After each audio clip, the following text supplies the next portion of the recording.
Hello, hello, everybody. Welcome to Saturday morning, afternoon time with Woo! me, Bri, and Kat. Shout out to Al Frankenstein, who I forgot which channel we're streaming on today. And he showed up just to tell me he liked my Burn Notice podcast. But hey, Al Frankenstein, if Hey, you want to learn about got a crowdfunding and fan. development, let me know.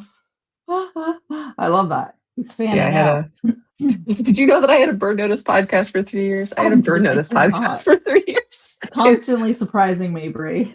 insanely, it is one of the most popular things I've ever done. People are still listening to it. There is an entire Tumblr community for Burn Notice where somebody is recapping the podcast that we recapped Burn Notice on for the Tumblr community. I Absolutely love that. wild stuff. You never know what's going to connect Amazing. people. So, hey, do You what you're passionate never. about. That's why we're here, yeah? Talk about passion. Talk So about we'll let folks passion. trickle in Yes. because I'm sure they just probably logged on and are frantically searching for the searching for the link. But in the meantime, welcome Edward Gaffoe. Is that how we pronounce your name? Thanks for being here early and ready to Yes. learn. So, Woohoo. Kat, how are you doing today? I'm good. I'm a little tired, but as you know, I've got a little baby, so he I, keeps I've me up heard at night. I've heard those things can be those little kiddos can be a little bit hard on the sleep, Whew, but all nuts, but we're here. I'm excited. we're, we're I'm here. looking forward to diving into all of this with you. Me too. So I Yeah. guess this is a good time to do some housekeeping for everybody in the audience and also for Yes. us as reminders. So the first piece of housekeeping is that there is about a 30-second delay between when we are talking and when you are hearing us talk. So if there is ever a point where you're trying to ask us a question or we've said any questions and then we just sit here and you're like, I asked a question. If it was within the last 30 seconds, we just haven't seen it yet, friend. I'm sorry. So we're all just gonna have to be patient with each other and figure out how to get through it. But I promise you, we will. So every once in a while, there's a little bit of delay between us and you guys. Don't worry about it. It's all going to be fine. Love Second it. piece of housekeeping is a reminder that this is a free orientation for what is actually Mhm. a 2 full day producing intensive that we are hosting Woo. called Don't Fuck Up Your Film. So Mhm. I have added a comment in the comment section. It's also in the video description below the video. Definitely go sign up. We have limited slots. So if you're already sold on how eminently charming we are right now, definitely go sign up for that. Otherwise, if you have questions about what the full 2 day intensive has to offer you, this is for. We're going to go through our Mhm. slideshow deck of the free information that we're going to share with you. And if you think the free information is comprehensive, oh boy, do you have any idea what we're doing next? So, feel free to ask questions now or at the end. We will be saving probably most of our answering time for the end. If you have questions throughout the workshop today, please feel free to throw them into the comment section and we will get to them in order. All right. Yes. So I know a handful of people said that they were going to probably watch the video on demand version. So I think we should just go Mhm. ahead and get started. How Let's about do you? it. Let's get in. Yes, let's All dive in. right. Let's dive in to the 3x3. So, Kat, tell us a little about yourself. Yes, yes. Hello, hello. Lovely to have you guys here today. I am Kat Del Rey. I am, I guess, if you want to say, an award-winning producer and filmmaker here in Los Angeles. What does that mean these days? I don't know, but this is who I am. I have spent over a decade in this industry in all facets of it. I've been on front of the camera, behind the camera. I have a production company called We're There Films, where we have packaged and developed multi-million dollar features. I've secured state tax incentives alongside just packaging crazy talent, etc. So currently I'm also in the midst of directing my feature debut. I've done a slew of short films. We're out to financing currently. It's a psychological body horror, super, super fun, very female lens orientated. And I have a TV show that's being shopped around in the UK and states territories called Bloody Vamps. All the things. And I'm So, like, starting. not very much. You're sort of a person that's on this live stream, is what you're telling me Yeah, right now. exactly. Yeah. I'm just a normal person, you know? I'm just a All of these regular things, guy. just a regular girl, doing the best you can. You just learn in this industry you have to be a hyphenate in some capacity if you want to realize all the dreams that you actually contain. So that is what I've been building. Yeah, that's me. Short and sweet. Absolutely. So as for me, hello, it's me. I am You, who are you? I'm the world's most eminent bird notice scholar. Obviously, that's the Yes, main you reason I'm are. here. So I've realized. I You don't understand what it took me today to not put a burn notice screenshot into our deck, because when I needed to add one more photo, those were all of the screenshots in my Canva. It's a whole thing. Oh my Anyways, God. along with Hilarious. burn notice. Sorry, Matt Nix, for all the times I made fun of you. I am Bri. The reason that I'm here is not, in fact, because of my burn notice scholarship, but in fact, because I am a crowdfunding and audience development expert. I was Student Spark as their Amazing. manager of creator success for 4 years. I, since then, have helped raise over $25 million for thousands of filmmakers No with, big deal. yeah, it's just a little bit Just of money 25 mil. for a huge swath of people, mostly filmmakers, although I also worked with authors and podcasters and theater folk alike. I even had a handful of photographers and fine artists in there, but predominantly my experience is in filmmakers. Love this. And so that's mostly why I'm here. I'm also a filmmaker myself, lots of shorts. I came up in the web series world, so my heart will always be in short form series and indie TV. If any of you remember Starable, they were an audience management platform, and then turned film festival for web series and indie TV creators. I was one of their kind of founding members, helped found that film festival, helped a number of filmmakers get connected to agents and production companies and each other. So yeah, I'm in the indie film education world for quite a while. My main thing is crowdfunding, because that's the thing that kind of spans every experience level, whether you're just starting out or you're old hat at the industry. I'm excited to be here chatting with you guys about development and crowdfunding. So I'm going to stop promoting my own Instagrams and move us to the second thing. So today we are doing a 3x3, the 3x3 of misconceptions that we see most often in our work in respective industries. So obviously mine is crowdfunding, and the number one biggest misconception in crowdfunding out there is that social media is a vital piece of it. I cannot tell you how many people try to sign up for consultations with me and they're like, and don't worry, I have a huge social media plan. And then I say, cool, what's your follower level? And they're like, oh, like 500. Cool, friend. So that's going to be maybe 5 people. Here is the unfortunate truth. Social media is, in fact, not vital at all. Even if you have a pretty big audience, before the sort of collective social media collapse of the past, let's call it decade, but certainly in the last 5 years, even before that, social media converted about 1 to 2%. So that means because I'm going to say conversion a lot when we talk about crowdfunding, conversion is people who see a thing about your campaign and people who actually take action on it. So the conversion rate is of the people who saw your messaging on social, on emails, in person, how many of them actually ended up giving you money. Social media has always been really low, 1 to 2%. And in the last decade, that number has only gotten smaller. The most recent campaign that I worked on, actually the most recent 2 campaigns, have both been less than 1%, and they were not insignificant audiences. Like one person had over, I think 50,000 followers on Instagram, and that was kind of our primary place for it. And even with that, less than 1% conversion. And the reason for that is pretty straightforward, and is the reason why even when social media did feel a little bit more valuable to our day-to-day and not, the collective wrecking of our souls, is because it's extremely indirect. So the sort of counter to what the misconception is that it's not social media that's vital, it's direct, personalized asks. Because think of it this way.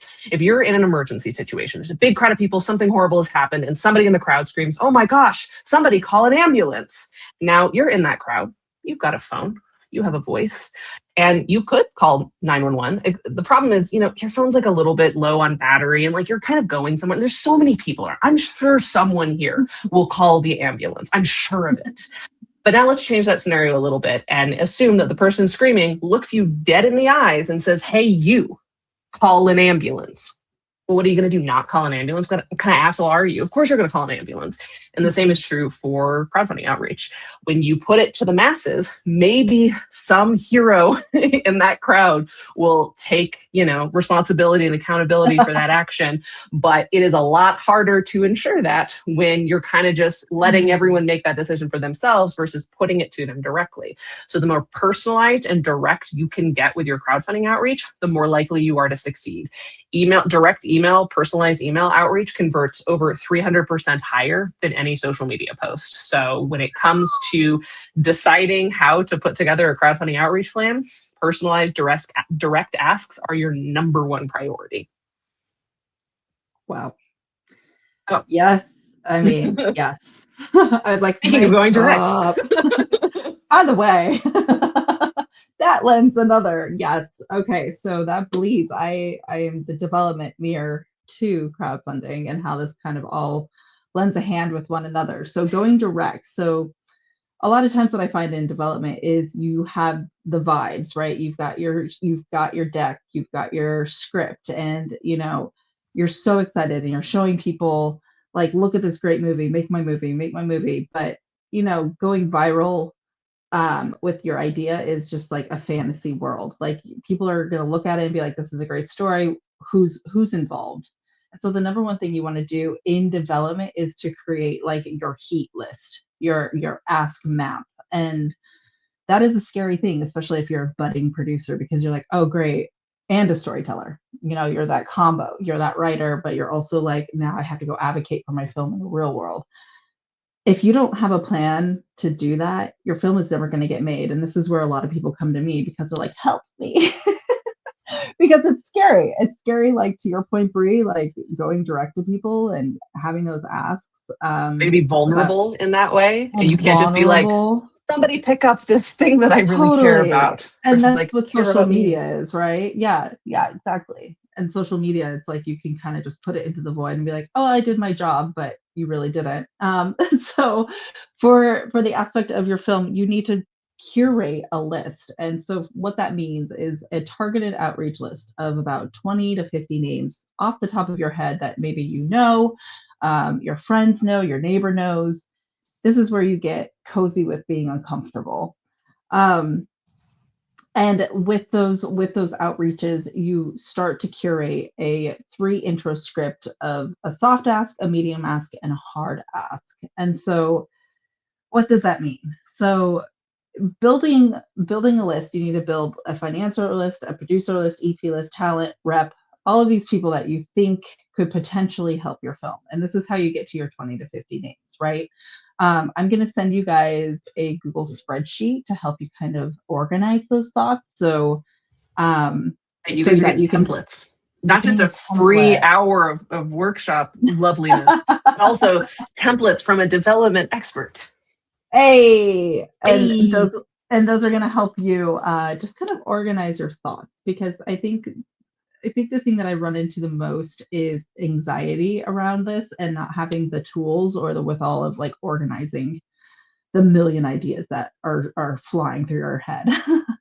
And so with these curated lists, you're going to ask yourself like, okay, who are the people that I could go to that are like my soft, low pressure asks, right? Like, maybe those are like people, collaborators, like a DP or a costume artist or a set designer. Those are like, hey, I have this film. Could you help me out sometime? Are you interested? That's kind of like a softer ask. Now your medium asks are going to be a little bit more complicated. They're going to be direct. They're going to be polite, but it's going to move someone from the interest sector to like maybe a more actionable sector. So what that looks like is, hey, can I get on a call with you tomorrow? And can I talk to you about my film? Yikes. Sometimes a little scary, right? And then you're like, am I ready to talk about my film? And that's a whole different point. But something that we will prepare you for. Something we will prepare you for our workshop. In cohort. Totally. And so with that medium ask, that's where you're starting to get a little bit more serious about like putting your directness and your foot forward in making your film happen. And then of course the hard ask, right? Like, can you help me finance my film? can you put $500,000 into my film? These are very, very hard asks. And it takes obviously preparatory work to make those asks actually turn into transactions. But then again, that's something else that we're going to go through in the larger cohort. But for now, going direct, what you need to know is going direct is going to save and make or break your film in the development world. And so, like I said, I will go ahead and send you guys that Google spreadsheet, and that should help you kind of start it off. There's a lot of other little goodies in there for when you're actually putting together your crew and your cast, and a lot of yummy little things. So enjoy it. Oh, so the rule from misconception number one is you can't be vague. You got to be direct. Nope, You got to put yourself out there, friends. you got it. So speaking of putting yourself out there, this is the thing that I run into most often. Honestly, even more than social media, but social media is the buzzy thing that I always start with. But the if you build it, they will come mentality is simply not true. If you build a beautiful campaign, which I will absolutely teach you how to do with the right materials, with the right rewards, and then you just let it sit there on Kickstarter or wherever you're crowdfunding, more than likely you are not going to find success, because as much as it is important to know how to do outreach, it's equally, if not more important, to know to do outreach. You have to invite Mm. people to your page or they will not know that Ugh, anything is happening, and you have to so invite them offended. fairly regularly. There's data out there that says that it can take people up to 6 to 7 times of seeing the same piece of information that they are ostensibly positive towards to actually take action on that information. So it's not just about having a great idea and a great page and sitting around and waiting for someone, because organic discovery just isn't a thing anymore. It wasn't a thing 5 years ago. It wasn't a thing 10 years ago. It was a little bit of a thing 15 to 20 years ago when crowdfunding was still this sort of like brand new thing. And it wasn't like the sort of skeleton of the US health insurance, situation. Like people Yes.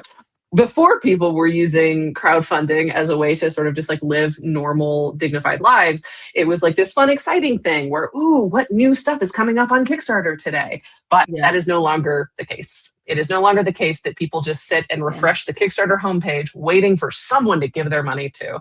They know that if something matters enough and is specific enough to what they're looking for, it'll get to them. So your job Mhm. is to figure out how to get to them. Mhm. So I'm going to give you a little bit more here because then people are like, okay, if my email list and my direct outreach potential is so important to how realistic my crowdfunding campaign is, what does that look like? Like, if I want to raise $50,000, how many emails should I have in my email list? And so Mhm. obviously the answer is it depends, right? Like everyone has, like there's a lot of variables here to consider, but these are two versions of the same equation that I have found to be a helpful starting point.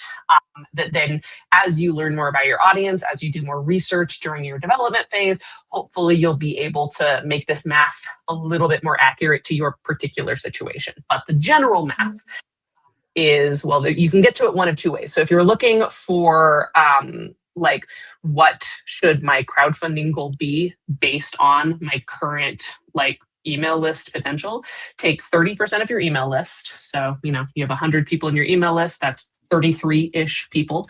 Multiply that by $25, which is the average crowdfunding contribution across platform. There's not really a big difference between like the average contribution on Kickstarter versus Indiegogo versus, any of the other ones.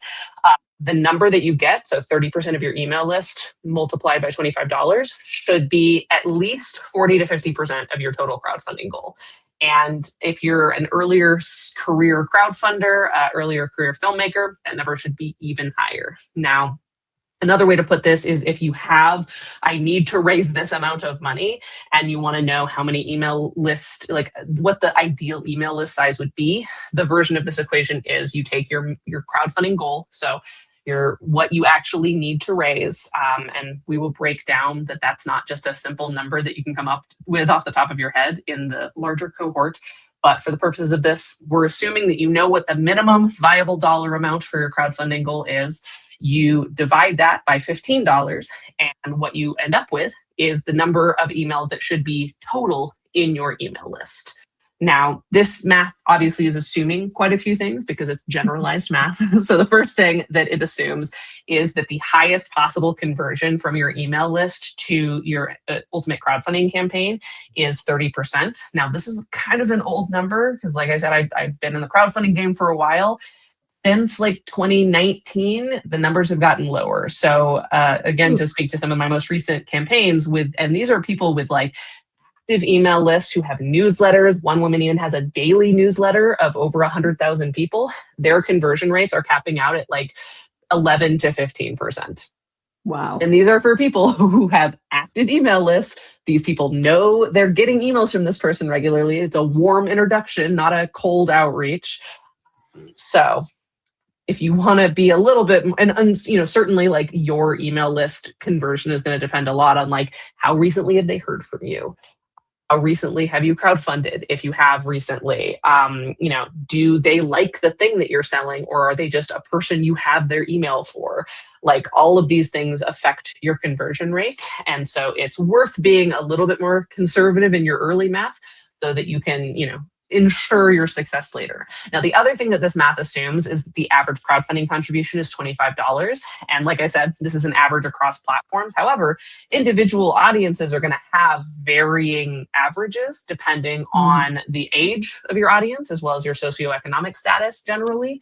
So I've worked with campaigns where their average contribution was like $15 because they were targeting more like younger, maybe just out of college people versus campaigns that had average contributions of $50 or $100 because they are targeting people in their 40s, 50s, and beyond who have more reliable, stable income, who have more like flexibility in their spending, things like that. So a deep knowledge of who your audience actually is only going to make this math more accurate to give you a better sense of what is realistic for me so that I am not just building, a tower to nowhere.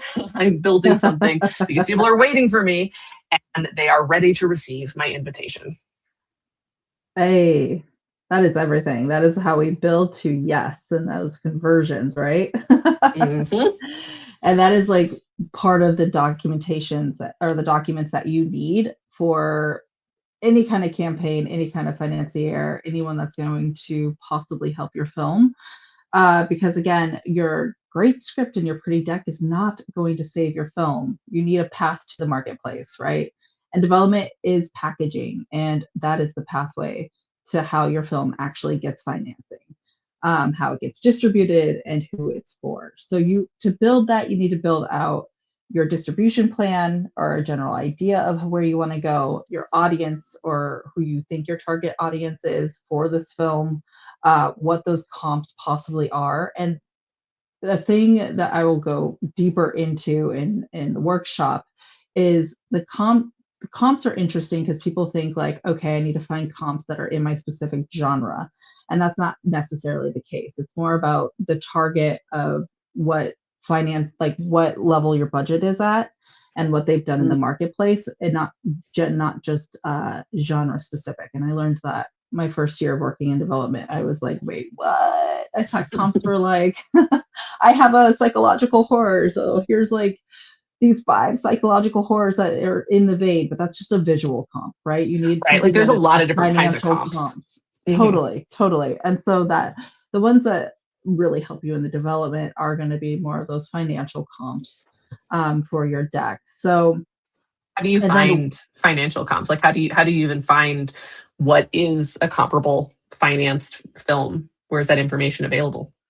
yeah, well, it starts with like understanding where your budget point is on your film. So let's say that you're doing a film like super indie, like a $25,000 movie. You could do comps up to 100K. So what films are kind of like in that range under 100K? You can't do a comp that's like $1 million because that's just not reasonable for a $25,000 Yeah. What are you film. comparing? What are you comparing to and what's out there that's like, okay, this is kind of the vein. What is their audience? What did they do? So it's a lot of like market research to find these comps. But it's fun. That's the fun part for me, at least. And through that, you're gonna also find how to clearly define your audience. Like your audience isn't just this broad spectrum of 18 to like female, that is way too broad. You need to niche down, and you need to figure out specifically who your film is for. And once you figure that out, that's actually, you're going to have such an easier time finding people that will relate to your film and that will be more willing to like give you finance, money for your film. And through all of this, you also need to build the fun thing called a business plan. This is where all of this is contained and put into something. So another little treat that I'm offering and giving up today is a basic template for a business plan. So you can start building out what you need. This is going to help you build to that. Yes, it doesn't matter if you're a micro budget or if you're like mid budget, you're going to need a business plan. Obviously, you're going to want a financial advisor or someone that knows financing to create that budget for you, a line producer to make a budget for you, unless you're very savvy with numbers. I recommend always hiring someone that knows what they're doing to really hone in what you're looking at so that you could start defining everything else that needs to go into your plan. But for today, folks, to help you build to your yes, I'm going to give you the business plan where you could start defining your audience, you could start defining who it's for, and those comps, etc. Right. Again, this is stuff you're just getting for free. Imagine what we're going to give you during our main intensive, our 2-day intensive. Elle, we got so much for you. You're going to... So much.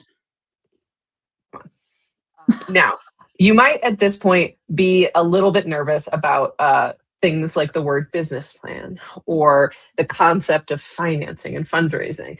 All of these words feel kind of at odds with the reason that we're here, which is that we want to tell fun stories and connect with people and be creative. And the final misconception I'm going to talk about is this idea that all of these gross corporate words require you to build new gross corporate skills. Good news.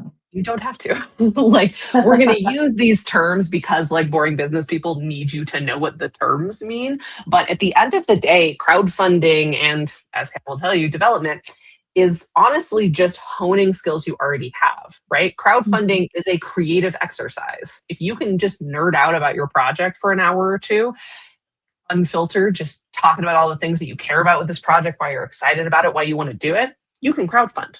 Crowdfunding is just finding the appropriate time to bring up different stuff, right? It's just about finding ways to get people super, super excited. The thing that I often talk to my clients about is that crowdfunding is not asking for money.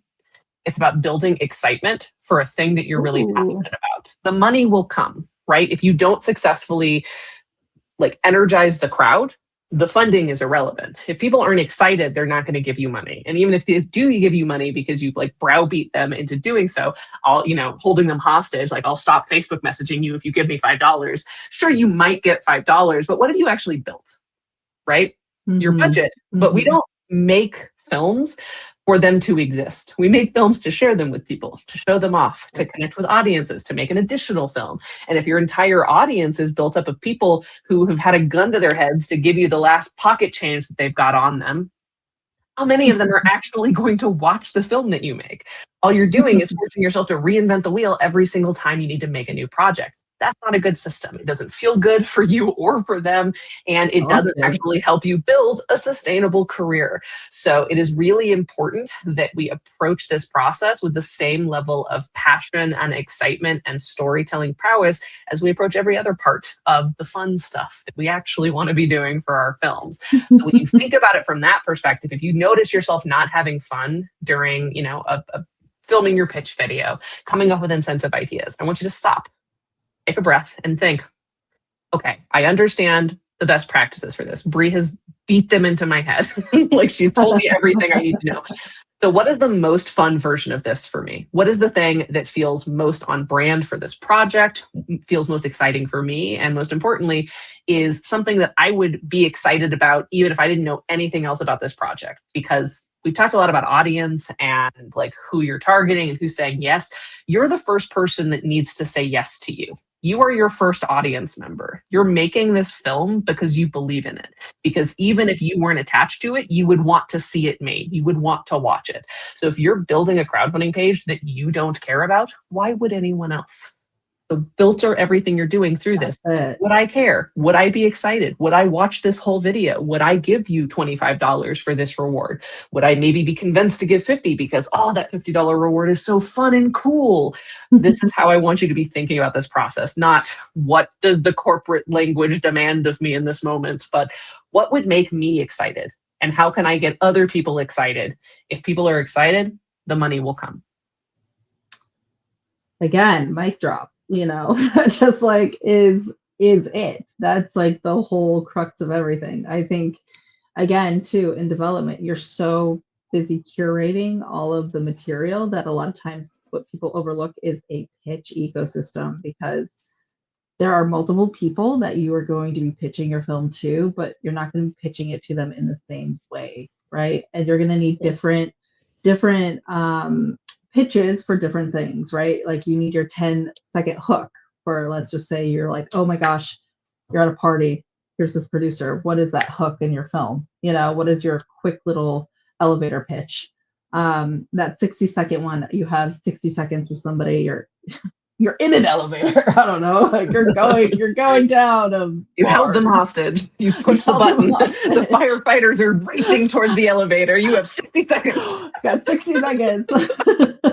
Can you do it, kid? Or they drag you away. Yes, the pressure cooker. And then the 3-minute pitch where you get to sit down actually with some of these people and actually pitch your film. And you don't want it to go over 3 minutes because people start getting glazy eyed. They start going, okay, they gloss over. Been there, done that, learned my lessons. I'm here to tell you, like, don't go over 3 minutes ever, please, for the love of God. Unless they're like, show me more, then that's a whole different conversation. Always leave them wanting more. What you want is for them to ask you to keep talking, not just keep talking when no one has asked you to do so. Yes. And that is like a nervous train. And then they're like, oh my gosh, please. It's like a needy actor, like in an audition room. Been there too. You're like, wait, let me just do one more. Don't do that.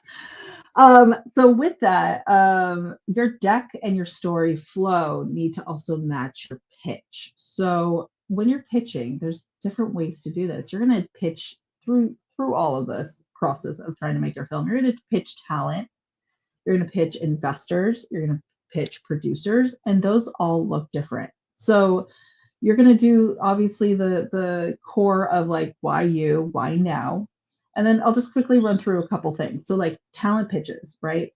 You're going to want to show them, you're going to want to take them through the role, why it matters to you to have them in that role, and what you think they've done in their own work that matters to your project and why them. Like you're basically like, this is why you need to be in this film. That's your hook.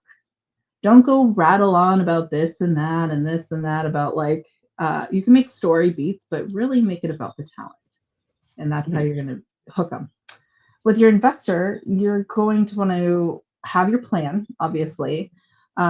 You're going to want to also speak with like a recoup logic. These are all things I'm going to go through in the workshop, guys. I'm just giving you a basic rundown. And then the risk and controls of like what the investor is looking at as a large scope of your project. And then a producer pitch obviously is going to be, what is your plan of action for all of this? What is your team? Where are the gaps at? And then a little bit of the story. But I will tell you, more often than not, it's more about your execution and how you see this film and where it's going than it is about the story. So if you could keep that narrative, unless it's talent, and unless it's like collaborators that are going to be on set with you, like your DP and or your set designer or your costume designer, the creative, you're going to have a pitch for that. That's the easy one, I think, for most writers. The hard ones are the logistical, left-brained pitches that are like, here's the story, this is how I'm getting it done, and this is what it's going to take. It's a lot. And in the workshop, we'll go through all of it. But there you go, guys. For just today, 60-second pitch, 10-second pitch. I did that in a reverse order. And then the 3-minute pitch. And different versions for things for your investors, to your producers, to your talent. And we will obviously talk all about like designing pitches.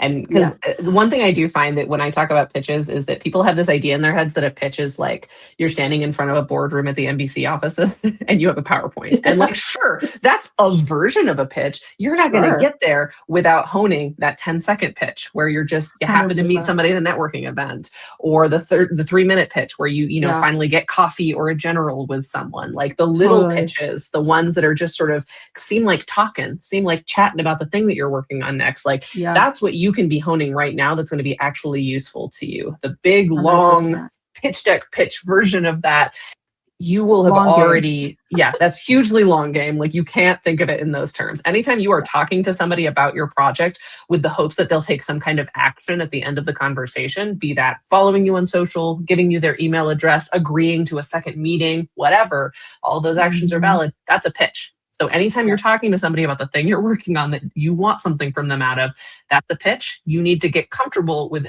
how to like talk about it. And yes, yeah. we will be talking about that in the main A workshop workshop. I want on to just April. piggyback on that. Wait, sorry. Can I Oh piggyback on yeah, this yeah, yeah, real yeah, yeah, quick? yeah. The other thing that I have also in my experience found a lot of times the first pitch, that first 10-second pitch, isn't even about your film. It's about you and what you're Mhm. doing and who you are. That's how I've gotten a lot of my more major meetings. Um, yeah, and then you go into when you're on that Zoom or you're on that call and they have 10 minutes. You're like, okay, tell me about your project. You're like, blah, blah, blah, and that's it. And if they're interested, they're interested. If they're not, they're not. And then you try to stay in touch with those people. So that's another thing too in the workshop we'll go over. Because a lot of times, like anxious actors, I Mhm. was one of those, where you're just like, pick me, pick me. It's the same kind of, it mirrors also in development, storytelling, and your script that you're trying to pitch. Right. So the workshop, as we mentioned, this is kind of an orientation session for what is a bigger thing that we are working towards, our 2-day intensive called Don't Fuck Up Your Film. It is going to take place on April 18th and 25th. So not April to 18th through the 25th. It's two consecutive Saturdays. The first is all about the craft of things, developing your story and your characters and your ideas, getting really clear with the creative and how you talk about your project. And then day 2 is all that nitty gritty stuff, all the business corporate terms that we have sprinkled throughout so that you feel comfortable with them and familiar with them and can end the workshop series with a like actionable development plan with the baseline of your crowdfunding campaign. And you are ready to go out into the world with it. Ah, spread your wings and fly. So, with that, are there any questions about the either the workshop that we just did or the larger one? I know Edward has added some things. I don't know what this is in relation to, but I'm Mm. pretty sure it's done, right? I'm pretty sure we're we're calling it Oh, quits with this, right? I don't think the Buffy yeah, reboot's happening. I think it happened like unfortunately. right before Nicholas Brendan died. Rest in peace. Yeah, sad. Do you know why that was after you related? I'm not related to that at I all. don't I know. don't. Me neither. Me neither. No. But R.I.P. RIP. So Edward also asked a question about advisors based in Wyoming, because you Yeah. mentioned advisors. I think, yeah, line producer, right? So Yeah, you can line actually producer. find you can find line producers, not they don't have to be in Wyoming, they could be remote. Um, there's plenty. Again, it comes down to just asking the people, the networks that you know, asking other filmmakers who they've used, utilizing who you have first. And then through that, you'll probably just, it'll snowball. You'll find somebody. There are forums. You could go, I mean, there's groups online. You could go to Facebook groups. There's a lot of film Facebook groups, and it's really just Mhm. finding that person that is right for you. You could go on IMDb Pro. You could look up line producers. You could kind of go that direction as well. The thing that you have to just keep in mind is when you are putting a budget together, depending if it's like a short for a short and or if it's for a feature. Now, if it's for a feature, it's going to cost more money. You're looking at between $700 to $1,500 for a comprehensive budget. So that's just something to keep in mind if you want to get somebody that's pro. If you're have someone that's, it's a short and someone knows how to put numbers together, I don't recommend paying that much money for a short budget. and just trying to figure out the nitty gritty yourself. Yeah. I mean, if you have any other questions on that. I will also say, just based on, the question about somebody in Wyoming, like obviously there is no substitution for like being in person and meeting somebody and getting their vibe. But like I will tell you, I lived in LA for 4 years and I almost never had to meet someone in person to work with them. Like all of my clients that I like got who were, recommended to me, who I captured through other means, like I was almost exclusively working remotely with them. And so it got to a point where it was like, why am I paying LA rent for working with LA people remotely? Like we live within 2 miles of each other and we never see each other. What do you mean? So I think certainly since the pandemic, it is a lot more accessible to work with people long distance and allow you to get connected to the right people, even if they aren't the nearby people. So I wouldn't limit yourself if that's an opportunity. I would look more broadly. Totally. And to follow up with your documentary question, I think I would research documentary filmmakers, other films, see who their line producers were. That's a different mindset altogether than features.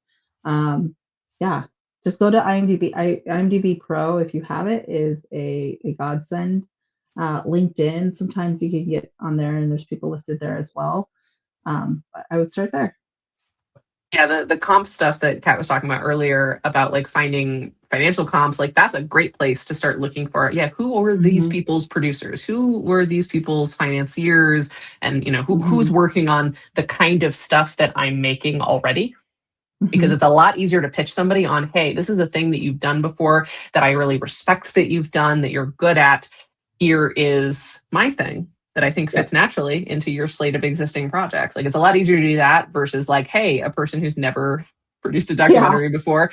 Do you want to work on this? Exactly. People notice when you pay attention to them, like, and they're not being treated as like, you have a title that I covet, you have money that I covet. Like it helps when people are reminded of their own humanity. Because they will see you as more human. Yep. Yes. Totally. 100%. That hook. Cool. You have an IMDb Pro. Love that. Going to be useful. It's going to earn its keep. Yes, it is. Well said. But join us. Right? Yeah, definitely join us. I know people are watching this on VOD. I know at least 2 people said that they were going to watch this on video on demand. So send us an email. You should have it from the Eventbrite page. I will be sending you guys the resources that Kat has so generously offered over the course of this workshop. I will send you those templates and then you can just respond to that email if you have any questions. But please definitely sign up soon. Slots are limited. We only are opening up this first cohort to, I think, 12 people. So if you want to be one of the 12 to get actionable in-person advice, feedback, and networking opportunities, definitely sign up. It's coming up. So if you want to lock in early bird prices for any add-ons or anything like that, sign up soon. April 18th and 25th are the days of the intensive. So let us know if you have any questions. Otherwise, I hope we'll see you there. Yes. Thank you so much, everyone. This was really fun. Thanks, everybody. Yes. Have a good day. Have a good rest of your day.